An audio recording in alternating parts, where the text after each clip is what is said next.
On to function और surjective mapping और सर्जेक्शन, ठीक है, तीनों सेम चीज़ है। ऑन टू या सर्जेक्टिव ध्यान में रखना। वन को इंजेक्टिव बोलते हैं और ऑन टू को हम लोग क्या बोलते हैं, सर्जेक्टिव बोलते हैं, ठीक है। तो इंजेक्टिव सर्जेक्टिव में अगर कन्फ्यूज़न है तो उसको ध्यान रखना है, ठीक है।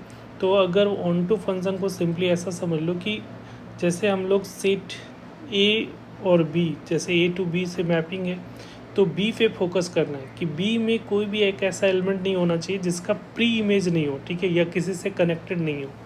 अगर लग रहा है जैसे ये दो मैपिंग मैंने बनाए, दोनों में देखो बी में कोई भी एलिमेंट जो है वो खाली नहीं है, ठीक है, किसी ना किसी से अटैच है सेट ए के एलिमेंट से।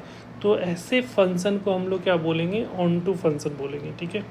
मतलब बी के हर एक एलिमेंट जो होना चाहिए इसका प्री इमेज ए में अवेलेबल होना चाहिए, ठीक है। तो वैसे फंक्शन को हम लोग क्या बोलेंगे, ऑन टू फंक्शन बोलेंगे, ठीक है। या इसको डिफाइन करने का तरीका क्या है, A is mapping F A to B is set to B onto if pre image किस में बनता है, डोमेन में, ठीक है। Pre image of every element of B exist in A, तब बी के हर एक एलिमेंट का प्री इमेज ए में अवेलेबल होना चाहिए, ठीक है। तो वैसे फंक्शन को हम लोग क्या बोलेंगे, ऑन टू फंक्शन बोलेंगे, ठीक है। तो यार एग्जिस्ट ये लिया 10 function A to B is onto if B belongs to small B belongs to set B से बिलोंग कर रहा है, देयर एग्जिस्ट ए, एक ऐसा एलिमेंट होना चाहिए जो कि ए से अटैच होना चाहिए, such that F of A equal to B, ये कंडीशन को होल्ड करे। ये मैथमेटिकल टर्मिनोलॉजी है जिसको यूज़ किया गया, ठीक है। सिंपली आप समझ लो, जैसे हमारा ये जो होता है, ठीक है, इसको हम लोग क्या बोलते हैं, ये जो होता है, ये जो इसको हम लोग बोलते हैं डोमेन, ठीक है, इसको क्या बोलते हैं हम लोग, ये हमारा डोमेन होता है। और ये जो बी होता है वो उसको हम लोग क्या बोलते हैं, को डोमेन बोलते हैं। तो सिंपल लैंग्वेज में, और जो इससे अटैच होता है, ठीक है, वो उसका रेंज होता है, ठीक है। तो अगर किसी भी फंक्शन के लिए अगर कहीं पे भी, अगर ऐसा समझ लो कि रेंज जो होना चाहिए, रेंज क्या होता है कि किसी भी सेट ए के एलिमेंट से जो अटैच एलिमेंट होते हैं वो रेंज कहलाते हैं, ठीक है। जैसे अगर कोई एक एलिमेंट एक्स्ट्रा हो जाएगा, जैसे यहाँ पे अगर 5 मैंने ले लिया तो ये डोमेन कहलाएगा, बट ये रेंज में 1 2 3 एंड 4 होगा, ठीक है। तो इसमें ऐसा सिचुएशन अगर ये बनता है, ये बनेगा, तो ये नॉट ऑन टू फंक्शन होगा, ठीक है, ये ऑन टू नहीं कहलाएगा।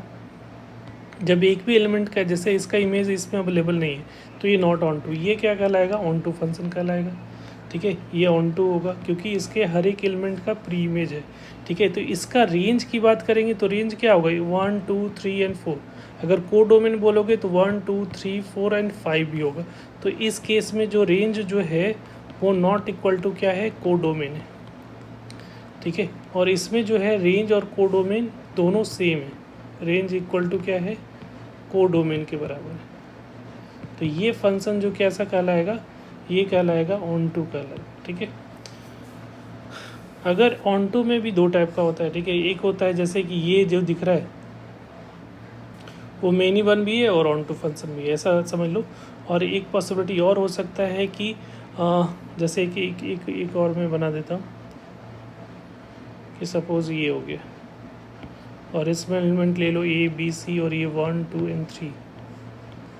तो ये 1 1 एंड ये फंक्शन कैसा कहलाएगा, इफ 1 1 भी है एंड ऑन टू भी है। ये कैसा है कि दो डिफरेंट इमेज का सेम, दो डिफरेंट एलिमेंट का सेम इमेज है, तो ये ऑन टू भी है और मेनी वन भी है, ठीक है। और ये नॉट ऑन टू है, ठीक है। तो ये क्लियर हो गया होगा कि ऑन टू किसको बोलते हैं। जैसे कुछ एग्जांपल है ऑन टू फंक्शन का, जैसे यहाँ पे ये चीज़ इंपॉर्टेंट है, ये जो है ये कोडोमेन है। तो कोडोमेन आपको अगर पता होता है, बाय डिफ़ॉल्ट अगर नहीं दे रखता है तो कोडोमेन हम लोग इंटायर रियल नंबर को बोलते हैं।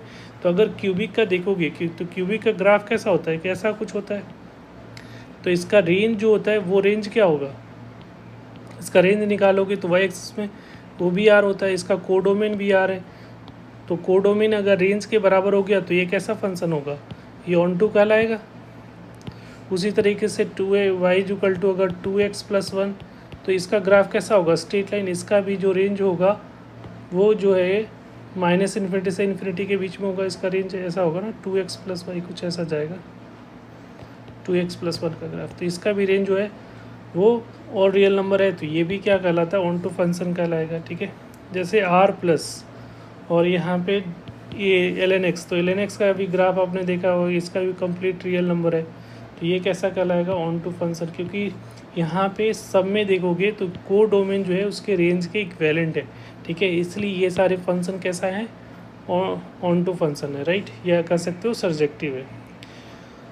कुछ नोट करने वाला पॉइंट कि रेंज जो होगा अगर को डोमेन के बराबर होता है, ये वेरी वेरी इंपॉर्टेंट है, इसको ध्यान में रख के ही आप लोग सॉल्व करते हैं। तो अगर रेंज जो है अगर को डोमेन के बराबर होगा तो फंक्शन ऑन टू फंक्शन कहलाएगा। Any polynomial function of odd degree, ठीक है, ये ध्यान रखना, ऑड डिग्री का जो रेंज होता है वो -∞ से लेकर +∞, मतलब कंप्लीट आर होगा, तो वो फंक्शन भी क्या कहलाते हैं, ऑन टू फंक्शन कहलाते हैं। जैसे x³ हो गया, क्यूबिक फंक्शन जैसे क्यूबिक हो गया, लीनियर 5 डिग्री का पॉलिनोमियल, वो सारे क्या कहलाएंगे, वो सारे ऑन टू फंक्शन कहलाएंगे। ठीक है, तो ये कुछ पॉइंट है जो कि आपको ध्यान में रखने हैं। आई होप क्लियर हो गया होगा। Thank you.